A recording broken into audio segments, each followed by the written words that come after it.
चलिए, तो आज का टॉपिक है हमारा नेशनल इनकम। आज हम बात करने वाले हैं कि नेशनल इनकम क्या होती है, कैसे इसको फाइंड आउट करते हैं और इसके कितने तरह के मेथड होते हैं। तो सबसे पहले हम बात करते हैं कि नेशनल इनकम होती क्या होती है नेशनल इनकम। इसको बोलते हैं हिंदी में राष्ट्रीय आय। राष्ट्रीय आय, देखो आज का क्वेश्चन हमारा थ्योरी का नहीं है, आज न्यूमेरिकल है, लेकिन इसको जानने से पहले थोड़ा सा थ्योरी पता होना जरूरी है। तो बात करते हैं राष्ट्रीय आय, तो उसको साधारण शब्दों में ये समझो कि पार्टिकुलर एरिया में रहने वाले सामान्य निवासियों द्वारा अर्जित कारक आय का कुल जोड़, यानी कारक आय का कुल जोड़ क्या होता है, हमारा राष्ट्रीय आय होता है। ये फैक्टर इनकम का टोटल ऐड हमारा क्या होगा, इसको बोलेंगे नेशनल इनकम, ठीक है, इसको बोलेंगे राष्ट्रीय आय। तो अब बात आती है कि फैक्टर इनकम क्या होता है। तो फैक्टर इनकम वो होता है फैक्टर सर्विस देने के बाद, फैक्टर सर्विस यानी कि कारक सेवा देने के बाद इसके बदले में जो आप इनकम अचीव करोगे उसको बोलते हैं फैक्टर इनकम। साधारण शब्दों में कहा जाए तो कारक सेवा के बदले अर्जित की जाने वाली आय को हम क्या बोलते हैं, फैक्टर इनकम, ठीक है, क्लियर आता। तो जैसे मैंने कहा कि भाई न्यूमेरिकल क्वेश्चन है, तो न्यूमेरिकल के लिए पहले स्टार्ट करते हैं। सबसे बड़ी चीज नेशनल इनकम करने के लिए आपको कन्वर्ट करना आना चाहिए। अगर आपको कन्वर्ट करना आता है, बदलना आता है, परिवर्तित करना आता है, तो आप नेशनल इनकम आराम से कर सकते हो। तो कन्वर्ट करने में बेसिकली 4 फैक्टर होते हैं जो आपको ध्यान रखनी है। एक होगा जी और एन, एक होगा डी और एन, एक होगा पी और पी, और एक होगा एफसी और एमपी। देखो ध्यान रखना, अभी कंफ्यूज होने की बिल्कुल जरूरत नहीं है कि ये क्या है, ठीक है, अभी आगे जैसे दिन करेंगे समझ में आ जाएगा। बट कन्वर्ट करने की कसौटी है, पहला मेथड, दूसरा मेथड, तीसरा मेथड, चौथा मेथड। मैं ये बिल्कुल नहीं कहूंगा कि ग्रॉस से नेशनल पे जाते हैं, डोमेस्टिक से नेशनल पे जाते हैं, आपको ये सब चीजें याद करने की बिल्कुल नहीं है। बस जो इतना बता रहा हूं उतना समझो। जब भी आप जी से एन पे जाओगे तो आपका माइनस का डैप होगा। डैप का मतलब होता है डेप्रिसिएशन। क्या होगा, डेप्रिसिएशन यानी कि मूल्यह्रास। मूल्यह्रास क्या होता है, पहले भी कह चुका हूं, किसी भी गुड्स की मेंटेनेंस पे जो आप एक्सपेंड करते हो उसको हम बोलेंगे डेप्रिसिएशन। इसमें आगे बात मूल्यह्रास, किसी वस्तु के रखरखाव पर किया गया व्यय। अगला आता है एन से जी पे जाने का, प्लस में डेप। आपको देखने को मिलेगा कि जी मतलब ग्रॉस, लेकिन ये आपको याद करने की जरूरत नहीं है, बात की बात है। अब आपको सीखना है, सीखने के लिए आपको बस थोड़ी सी ट्रिक बनानी पड़ेगी। अगला आइए डी से एन पे जाने के लिए प्लस का निफिया, और एन से जी पे जाने के लिए माइनस का निफिया। इसमें आगे बात, निफिया क्या होती है, इसको बोलते हैं net factor income. Net factor income from abroad, विदेशों से प्राप्त शुद्ध कारक आय। इसको हिंदी में कहा जाता है विदेशों से प्राप्त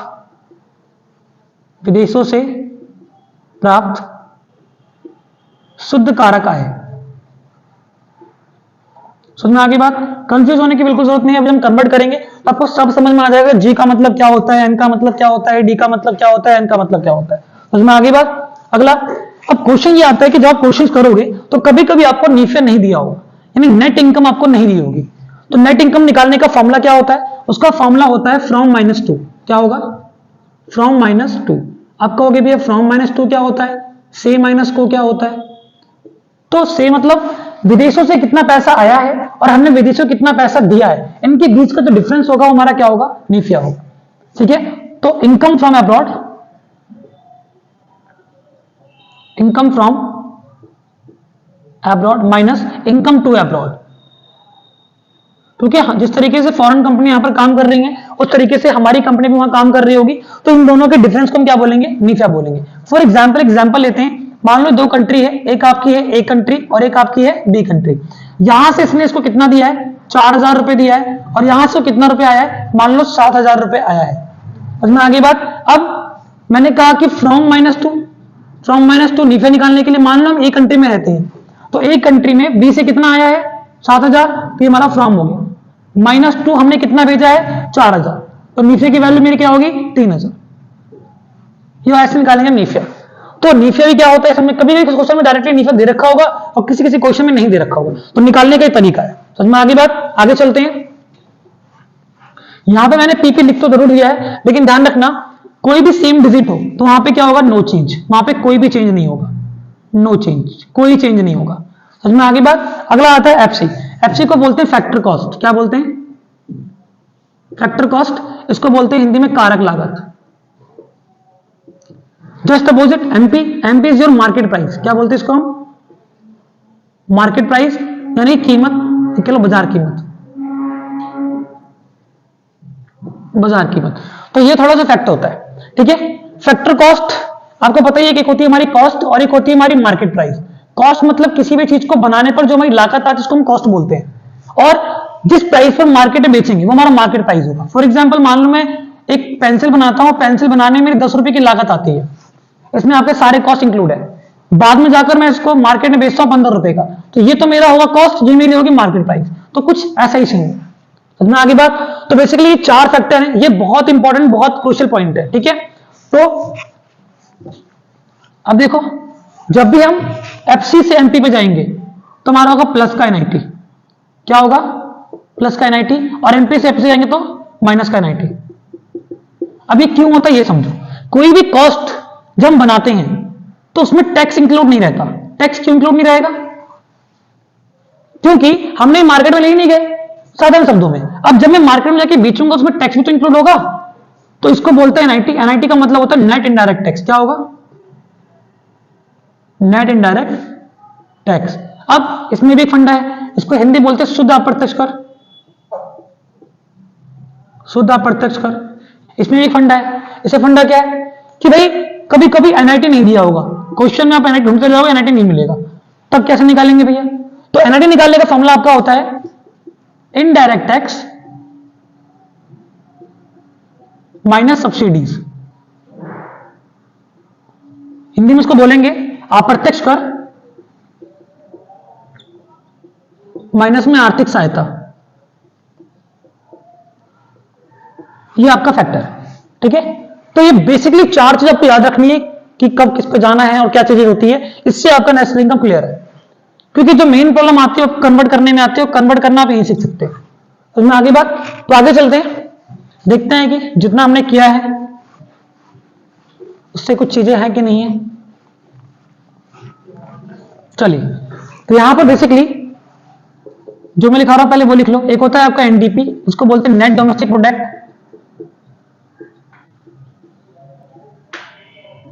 इसको बोलते हैं हिंदी में शुद्ध घरेलू उत्पाद।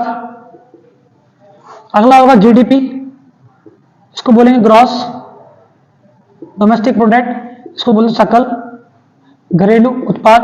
अगला आपका आएगा एनएनपी, यही हमारा नेशनल इनकम होता है। और क्या होता है बताऊंगा भी आपको मैं कैसे लिखते हैं उसको, नेट नेशनल प्रोडक्ट, इसको बोलेंगे शुद्ध राष्ट्रीय उत्पाद। एक और आपका आता है और वो होगा आपका जीएनपी, इसको बोलेंगे ग्रॉस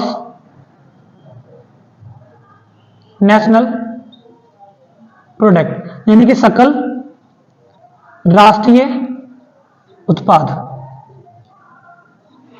तो ये बेसिकली 4 फैक्टर है।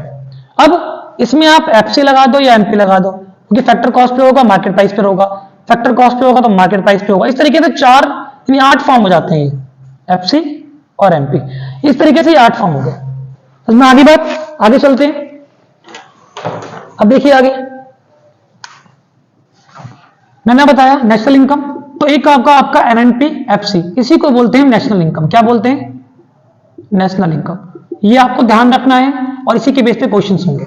अब चलते हैं कन्वर्ट करने की तरफ। कन्वर्ट कैसे करेंगे, मान लो मुझे जीएनपी एफसी दे रखा हो, इससे जाना हो एनडीपी एफसी में, या एमपी मान लो एमपी में जाना हो, तो कैसे कन्वर्ट करोगे।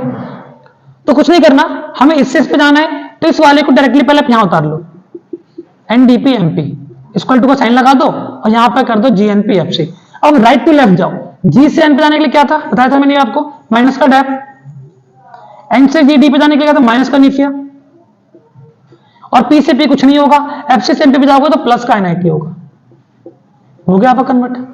अभी तो आपने बस एक अल्फाबेटिक में लिखा है, अभी जाके जब क्वेश्चन करोगे तो उसमें आपको न्यूमेरिकल में लिखने की जरूरत पड़ेगी। तो ये बस एक बेसिक पॉइंट है, आपको समझना होगा कि कन्वर्ट कैसे होते हैं। बस कन्वर्ट करना सीख जाओ, बाकी सारी चीजें भी सीख जाओगे आराम से आप। तो मैं आगे बात, कन्वर्ट करना बहुत क्रूशियल है, ये अगर आप सीख गए तो नेशनल इनकम आपके हाथ में। ठीक है, जैसे अगर मान लो कोई और भी चीज है, मान लो मुझे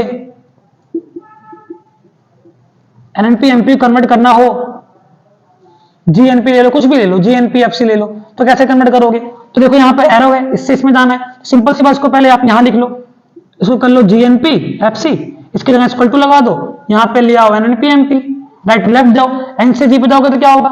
प्लस का डैप, एन से डी एन से कुछ नहीं होगा, पी से भी कुछ नहीं होगा, एमपी से एफसी पे जाओगे तो माइनस का 90 हो गया आपका। बस आपको ये अल्फाबेटिक याद रखने हैं और इसी के बेस पर आप जब आगे जाओगे तो नंबर यूज करने पड़ेंगे। समझ में आगे बात? तो ये आपका थोड़ा सा कन्वर्ट करने का तरीका था। चलिए आगे चलते हैं। अब ये 3 तरह के मेथड थे, ये तीनों ही तरह के मेथड बहुत जरूरी थे।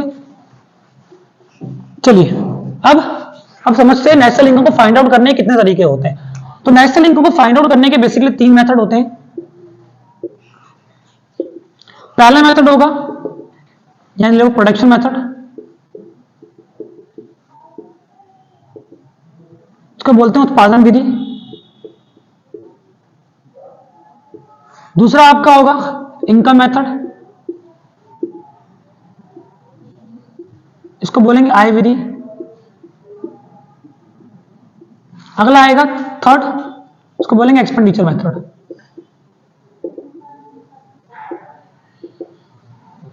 यानी कि व्यय विधि। ठीक है, तो ये बेसिकली कुछ आपके क्वेश्चंस हैं। ठीक है, अब देखो ध्यान रखना, जो मैं लिखवा रहा हूं पहले वो लिखते जाओ, क्योंकि इसमें क्या है, कंफ्यूज होने की बिल्कुल जरूरत नहीं है। बहुत सारी चीजें कंफ्यूज जाओगे, कंफ्यूज होने की जरूरत नहीं है।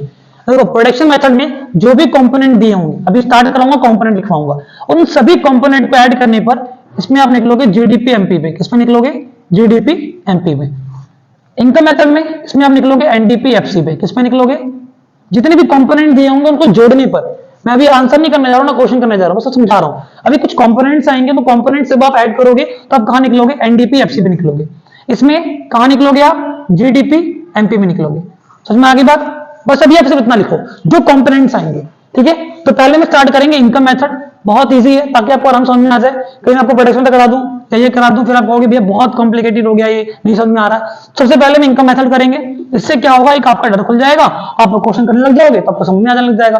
तो इसके पहले कंपोनेंट जानते हैं कि इसमें क्या क्या चीजें आती हैं, और उनको ऐड करने पर हम एमडीपी एफसी पे निकलते हैं। ठीक है, चलिए बात करते हैं पहले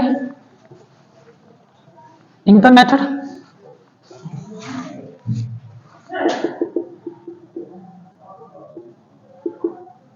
इनकम मेथड, आय विधि। तो देखो बेसिकली आय विधि में 3 कंपोनेंट्स होते हैं। कितने होते हैं? 3 कंपोनेंट्स होते हैं आय विधि में, और यही आपको जानना है, बस इसके अलावा कुछ पढ़ने की जरूरत नहीं है आपको, बस इतना जान दो जो पढ़ा रहा हूं। पहला आपका आता है कंपोजिशन ऑफ एम्प्लॉइज।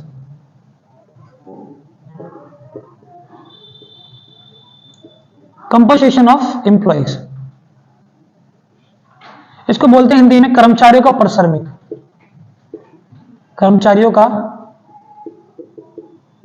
परिश्रमिक। अब देखो दूसरा आपका होगा ऑपरेटिंग सरप्लस, पहले ये समझ लो, इसको बोलेंगे हिंदी में परिचालन अधिशेष।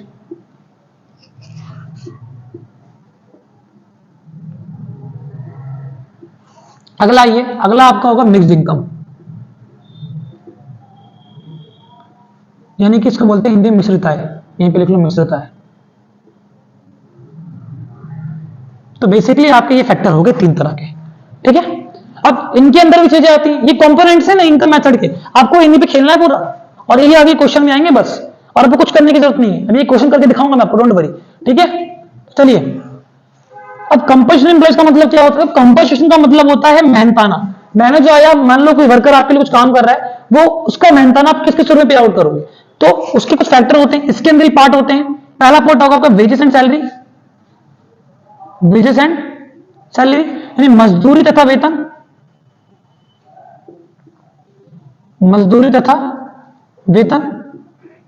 अब ये समझो क्या है, इसका मतलब ये है कि कोई व्यक्ति अगर आपके लिए काम कर रहा है तो तो आप उसको किस किस रूप में पे आउट करोगे? या तो आप उसको मजदूरी दे दो, दिन की दिहाड़ी दे दो, या तो आप उसको सैलरी दे दो, वेतन बेस पे रख लो। समझ में आगे बात? अगला पॉइंट आपका आता है पेंशन। पहले लिखो फिर समझाता हूं। पेंशन। अगला काइंड ऑफ पेमेंट, किस्म के रूप में भुगतान लिख लो इसको हिंदी में, किस्म के रूप में भुगतान। अगला आ जाओ social security, security bye employers. अब देखो यहां पर सामाजिक सुरक्षा अनुसंधान इसको हिंदी में बोलते हैं, हिंदी में लिख लो इसको, साइड में लिख लो हिंदी में, सामाजिक सुरक्षा अनुसंधान। अभी क्या होते हैं अभी समझो। देखो यहां पर मैंने एक टॉपिक यूज किया पेंशन, और इस बार प्री बोर्ड में भी क्वेश्चन आया था। क्वेश्चन आया था कि कौन सी पेंशन नेशनल इनकम में इंक्लूड होगी या नहीं होगी, ये आपको ध्यान रखना है। तो बस को बस आपको ये समझना है कि नेशनल इनकम में केवल वही इनकम इंक्लूड होती है जिसके लिए हमने कुछ काम किया होता है। क्या किया होता है? काम किया होता है। तो पेंशन कौन सी? Job pension. जॉब पेंशन केवल नेशनल इनकम इंक्लूड होगी क्योंकि उसके लिए आप काम करते हो, 60 वर्षों तक 65 वर्षों तक काम करो, सर्विस दे, उसके बदले जो इनकम आएगी वो आपके इसमें इंक्लूड होगी। लेकिन एक तरफ आपका आता है ओल्ड एज पेंशन, तो ओल्ड एज पेंशन जो है वो आपकी इंक्लूड नहीं होगी। वृद्धा पेंशन आपके नेशनल इनकम इंक्लूड है क्योंकि आपने कोई काम नहीं किया है। समझ में आगे बात? जैसे घर में आप बैठे रहते हो, कोई गेस्ट आता है, आपको पैसे देके चला गया और आप बोलोगे नेशनल इनकम में काउंट होगी, तो बिल्कुल नहीं होगी, और उसके लिए आपने कोई काम नहीं किया। अब ये मत बोलना कि मेहमानबाजी की है, तो ये काम कभी बिल्कुल नहीं होगा। समझ में आगे बात? तो क्लियर है? आगे आइए, अगला होता है आपका विजिटेशन में आ गया काइंड ऑफ पेमेंट। अब क्या होता है कि कोई व्यक्ति अगर आपके लिए काम कर रहा है तो आप उसको पेमेंट एज अ किस में भी कर सकते हो, किस मतलब गुड्स में भी कर सकते हो। समझ में आगे बात? जरूरी नहीं है पैसे दो, और ऐसा होता है ग्रामीण क्षेत्रों में। क्या होता है कि जब खेती कर रहे होते हैं तो गेहूं कटती है, तो बोलता है मेरा भी गेहूं कटा दो, तो कहता है कि 10 किलो गेहूं ले लेना, 12 किलो गेहूं लेना, 15 किलो गेहूं ले लेना, तो वो गेहूं देने की बात कर रहा है, उसमें पैसे नहीं दे रहा। तो आप किसी भी चीज को या उसकी मेहनतानों को चीजों के रूप में भी दे सकते हो। समझ में आगे बात? सोशल सिक्योरिटी बाय एम्प्लॉयर्स, आप किसी को पैसा मत दो, लेकिन आप उसको कुछ सिक्योरिटी दे दो कि मान लो कल को उसके काम आ जाए। कैसे? मान लो आपने किसी को मेडिकल ट्रीटमेंट दे दिया, कहते कि भाई अगर आपको प्रॉब्लम आती है तो 5 लाख का ट्रीटमेंट है, आपको जब भी प्रॉब्लम आएगी आप उस पर काम करते। जैसे ईएसआई ले लो, ईएसआई भी क्या है? दी जाती है, तो उसमें कंट्रीब्यूशन भी होता है, आपका भी होता है, कंपनी का भी होता है, तो कुछ ये फैक्टर है। ठीक है? तो कंपोजिशन एम्प्लॉइज में 4 तरह की चीजें होती हैं जैसे हम पे आउट कर सकते हैं। पहला होगा vision salary, pension, kind of payment, social security bye employers. समझ में आगे बात? तो ये आपके 4 फैक्टर है। अब आते हैं ऑपरेटिंग सरप्लस पर। अभी रुक जाओ, बहुत लॉजिक चीज है, अभी समझना भी। अगला आएगा ऑपरेटिंग सरप्लस। तो ऑपरेटिंग सरप्लस में बेसिकली 4 चीजें होती हैं। पहला होगा आपका रेंट, इंटरेस्ट, रॉयल्टी, एंड अगला आपको होगा प्रॉफिट। इसको बोलते हैं किराया, इसको बोलते हैं ब्याज, इसको बोलते हैं रॉयल्टी, बोलते हैं, इसको बोलते हैं लाभ। ठीक है? बेसिकली 4 चीजें होती हैं।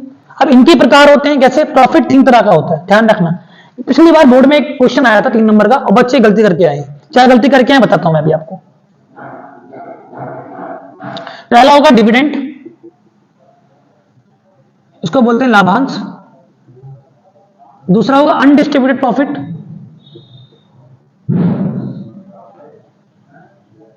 इसको बोलते हैं अतिरिक्त लाभ। अगला आपको आएगा थर्ड, उसको बोलते हैं कोऑपरेटिव टैक्स।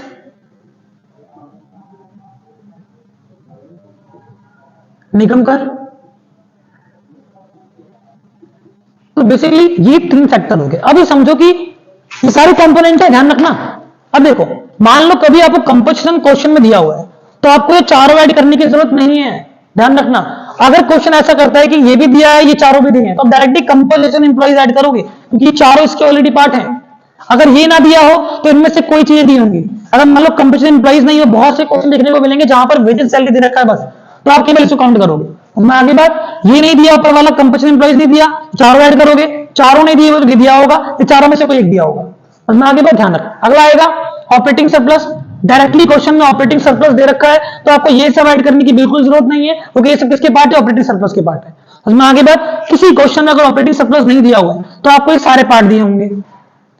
किसी क्वेश्चन में ऐसा भी होता है कि रेंट दिया होता है, इंटरेस्ट दिया होता है, रॉयल्टी होता है, प्रॉफिट नहीं होता, तो उस केस में क्या करोगे, प्रॉफिट के 3 पार्ट होते हैं, तो आप तीनों पार्टों को ऐड करोगे। लेकिन एक चीज ध्यान रखना, अगर मान लो किसी क्वेश्चन में आपको रेंट भी दिया है, इंटरेस्ट भी दिया है, रॉयल्टी भी दिया, प्रॉफिट भी दिया, डिविडेंड भी दिया है, तो क्या ऐड करोगे आप? क्वेश्चन यही था पिछली बार बोर्ड में जो बच्चे गलती करके आए, उन्होंने क्या कर दिया, डिविडेंड और प्रॉफिट दोनों को ऐड कर दिया। तो बेटा आपकी जानकारी के लिए बता दूं कि प्रॉफिट का ही पार्ट है डिविडेंड, आप यहां पर डिविडेंड ऐड नहीं करोगे, आप क्या ऐड करोगे, प्रॉफिट ऐड करोगे। उसमें आगे बात क्लियर। अगला मिक्सिंग का भी रहेगा, तो इन तीनों को जब आप ऐड करोगे तो कहां निकलोगे, एनडीपीएफसी पर। कहां निकलोगे, एनडीपीएफसी पर। अब क्वेश्चन तो ये पूछेगा नहीं, क्वेश्चन बोलेगा नेशनल इनकम निकालो। क्या निकालो, नेशनल इनकम निकालो, और नेशनल इनकम को क्या बोलते हैं, एनएनपीएफसी बोलते हैं, तो वो निकालने के लिए बोलेगा। तो अब कहोगे भैया आपने तो सिर्फ इतना आराम कथा बता दी, लेकिन यहां पर तो हम एनडीपीएफसी भी निकल रहे हैं, एनपीएफसी कैसे निकलेंगे? तो कुछ नहीं बेटा, पहला स्टेप बता दे कन्वर्ट करने वाला, इन सबको ऐड करने पे आप कहां निकल जाओगे, एनडीपीएफसी, उसके बाद इससे कन्वर्ट हो जाओ एनएनपीएफसी पर। कैसे, यहां पर लिख दोगे एनएनपीएफसी इक्वल टू में एनडीपीएफसी, राइट टू लेफ्ट हो जाओ, प्लस में कर दोगे नीफिया, तो आपका क्या जाएगा, नेशनल इनकम आ जाएगा। कैसे आएगा, अभी एक क्वेश्चन करके दिखाता हूं, उसके बाद समझ में आएगा तो बताता हूं, ठीक है। चलिए स्टार्ट करते हैं। तो ये क्वेश्चन है, ठीक है, इसको सॉल्व करने में कोई दिक्कत नहीं। बाकी आपको कोई भी क्वेश्चन में डाउट है तो आप कमेंट बॉक्स में डाल सकते हो, मैं आपको सॉल्व कर दे दूंगा, कोई दिक्कत नहीं है। बाकी अगर आपको लगता है कि इस पे क्वेश्चन आंसर एक बनानी चाहिए और, तो मैं इसके लिए एक सेपरेट वीडियो लेकर आएंगे जिसमें आपके सारे क्वेश्चन आंसर सॉल्व होंगे। समझ में आगे बात, डोंट वरी। तो अभी वीडियो बहुत लेंथी हो जाएगी, इसलिए ज्यादा नहीं करना, ठीक है। चलिए आगे आइए। अब देखो हमें क्या क्या निकालना है इस क्वेश्चन में, जीडीपीएफसी निकालना है, एनडीपीएफसी निकालना है, एनएनपीएफसी निकालना है और एनपीएमपी निकालना है। एक बात ध्यान रखना, क्वेश्चन में आपके ऊपर डाउट आ सकता है कि भैया एफसी कब निकालना होगा और एमपी कब निकालना होगा। तो बेटा क्वेश्चन में डायरेक्टली बोल रखा हुआ कि आपको एनडीपी एमपी निकालना है एट द एमपी, यानी एनडीडीपी मार्केट प्राइस पे निकालना है। बोल देगा नेशनल इनकम निकालो मार्केट प्राइस पे, तो आपको डायरेक्टली बोल रखा होगा मार्केट प्राइस पे, और जब मार्केट प्राइस ना बोला हो तो आप समझ जाओ कि एफसी पे निकालना है।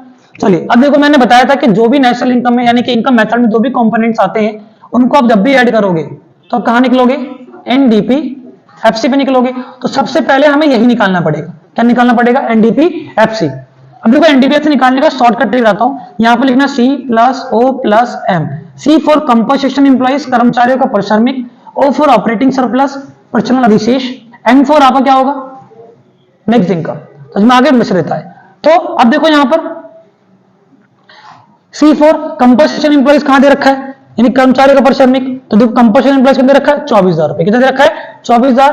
तो यहां पर आप प्लस कर लो 24,000, प्लस में ऑपरेटिंग सरप्लस कहां, पर्सनल शेष, ये रहा पर्सनल शेष कितना है, 10,000। तो यहां पर आप कर लो 10,000, प्लस में अगला क्या है, नेक्स्ट इनकम, डायरेक्टली कर लो आप नेक्स्ट इनकम 28,000। अब देखो आप कहोगे भैया आपने तो सारी चीजें बताई, वो सब आपने ऐड नहीं किया। बेटा वो सब हमें ऐड करने की जरूरत ही नहीं पड़ी, तो क्या मैं डायरेक्टली यहां पर सारे क्वेश्चन दे रखे थे, तो हमें सब ऐड करने की जरूरत नहीं पड़ी। इनको आप ऐड कर लो, जब भी आप इनको ऐड करोगे आंसर कितना आएगा, एनडीपीएफसी हो जाएगा आपका 62,000। समझ में आगे बात। अगला आइए, पहला निकल गया। अब यहां से खेल शुरू होता है, क्वेश्चन आपका आएगा कि भैया क्या निकालना है, जीडीपीएफसी निकालना है। तो जीडीपीएफसी कैसे निकालोगे, यहां पर रखो जीडीपीएफसी इक्वल टू, ये जो आपने निकाला है इसको आप यहां रख दो, एनडीपीएफसी। समझ में आगे बात। अब कन्वर्ट करो, एन से जी पे जाने के लिए क्या होता है, प्लस का डेप, डी से डी कुछ नहीं होगा, पी से कुछ नहीं होगा, एफ से कुछ नहीं होगा, खत्म कहानी। एनडीपीएफसी की वैल्यू कितनी है यहां पर, 62,000। तो यहां पर आप कर लो 62,000, प्लस में डेप्रिसिएशन यानी मूल्य राशि, डेप्रिसिएशन कितना है 1700, यहां पर आप कर लो 1700। आंसर कितना आया, 63,700। अब देखो अगला क्या निकालना है हमें, एनपीएफसी और एनपीएमपी। अब आप चाहे जीडीपी एफसी से कन्वर्ट कर लो, जो कि यहां पे क्या निकला है, जीडीपीएफसी की वैल्यू है 63,700। चाहे आप इससे कन्वर्ट कर लो, चाहे आप इससे कर लो, आपके ऊपर डिपेंड करता है, लेकिन मैं कहूंगा कि आपकी सहूलता के लिए आप इससे करो तो बेटर रहेगा। उसमें आगे बात। चलिए अगला देखो, अगला क्या निकालना है, अगला देखो, अगला निकालना है मान लो एनएनपीएफसी, तो एनडीपीएफसी कन्वर्ट करो, एन से कुछ नहीं होगा, डी से एम जाने के लिए प्लस का नीचे हो जाएगा, ठीक है, और कुछ तो सही नहीं। एनडीपीएफसी की वैल्यू कितनी है यहां पर, निकाला था हमने 62,000, प्लस में निफे की वैल्यू कितनी है, net factor income from abroad कितना रखा, -300। अब देखो यहाँ -300 दे रखा है, तो ये तो प्लस का ही रहेगा। एक बात और फोकस करनी है कि यहाँ पर फ्रॉम का दिया हुआ है या टू का दिया हुआ है। अगर यहाँ फ्रॉम दिया है तो प्लस करेंगे, और अगर यहाँ पे टू दिया है तो माइनस करेंगे। तो यहाँ पे फ्रॉम दिया है तो हमने प्लस किया, प्लस माइनस का 300, ठीक है, प्लस माइनस क्या होता है, माइनस। तो आंसर कितना आएगा आपका 62,000, प्लस में माइनस का 300, आंसर आएगा 61,700। चलिए ये भी हो गया आपका। अब आता है अगला, एनपी एनपी निकालना है, इक्वल टू यहां पे कर दो एनडीपीएफसी। एन से जाओ कुछ नहीं होगा, डी से जाओगे तो प्लस का निफिया होगा। अगला आओ, पी से कुछ नहीं होगा, एफ से जाओगे प्लस का एनआईटी होगा। अब यहां पर थोड़ा ध्यान देना, क्योंकि एनआईटी आपको क्वेश्चन में दिया नहीं है। एनआईटी का मतलब नेट इनडायरेक्ट टैक्स शुद्ध अप्रत्यक्ष कर आपको क्वेश्चन में दिया नहीं है। अब ध्यान समझना, एनडीपीएफसी की वैल्यू कितनी थी, 62,000 जो हमने पहले निकाल ली थी। तो यहां पर आप कर लो 62,000 प्लस निफिया यानी माइनस का 300। समझ में आगे बात। अगला प्लस एनआईटी, आप क्या करोगे, एनआईटी तो आपको दिया ही नहीं है, तो क्या करोगे, एनआईटी निकालने का फॉर्मूला बताया था मैंने आपको, इनडायरेक्ट टैक्स माइनस पे सब्सिडीज बताई थी। देखो दे रखा है क्या इनडायरेक्ट टैक्स ये रहा 9,000, सब्सिडी दे रखी 1,800। तो हम क्या कर देंगे यहां पर 62,000 माइनस का 300 प्लस कितना 9,000 माइनस का 1,800, यही होगा। इसको आप कर दो माइनस, कितना हो जाएगा आपका, इसको करोगे आपको जाएगा 61,700 प्लस 7200, यही होगा। इन दोनों को अगर आप ऐड करोगे तो आपका आएगा 68,900, ये होगा आपका आंसर। लो हमने सारे निकाल दिए, यही क्वेश्चन आपका आएगा 6 मार्क्स का, खत्म कहानी, हो गया। बहुत तेजी तरीके से ऐसे बहुत सारे क्वेश्चन आपको मिल जाएंगे। ध्यान रखना, आपको केवल वही क्वेश्चन सॉल्व करना है जो इनकम मेथड से, मैंने अभी इनकम मेथड कराया तो आप इस तरीके से करना। उसमें आगे बात ध्यान रखना, क्वेश्चन अलग मैटर के तरीके से हो सकते हैं, क्योंकि यहाँ पर डायरेक्टली हमें C plus O plus M दे रखा था, किसी क्वेश्चन में नहीं दिया होगा। तो जिस तरीके से मैंने बताया उस तरीके से आप करना। अगर आपको कुछ डाउट होता है तो आप पूछ सकते हो, और इसके क्वेश्चन के ऊपर एक और वीडियो लेकर आएंगे, उसमें बहुत सारे क्वेश्चन की प्रैक्टिस। उसमें आगे बात, तो मिलते हैं आज के लिए इतना ही, ठीक है, थैंक यू।